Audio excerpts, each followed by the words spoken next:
বয়সে বাপ মারা যায়, বাপের টানে মায়ও চলে যায়। আমি যত দেরি করে ঘরে আই না, আমার বোন ঘুমাইতো না। দাদা ভাই কখন আইবেন? দাদা ভাই কি খাইবেন? এই বন্ধু তুই মারছস জানোয়ারের বাচ্চা।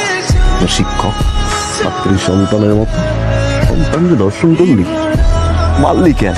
বাঁচাই রাখতি, দুনিয়ার আলোটা দেখতো। দাদা ভাই একটা ডাক দিত আমারে, আমার মুখটা সত্যি হতো, আমার কলিজা ঠান্ডা করতো। আমি ঘুমাইতে পারি না। এই জানোয়ারের বাচ্চা টাকা নিয়ে প্রতিটা সেকেন্ডে আমার বোন আমার ডাকে। তুই আমার বোনটারে মারছো, চাপ দিয়ে ধরছিলি মনে না? তোমার বোন মনে চিৎকার করছে আমার কথা কইয়া না। দাদা ভাই আপনি কই? দাদা ভাই আমার বাঁচান দাদা ভাই। তোর রশিদা বোনরাই বিয়ে করছে কেন জানো? তোর বোনরাই ভালোবাসি, আমি মারতে পারতাম, আমি মারিনি।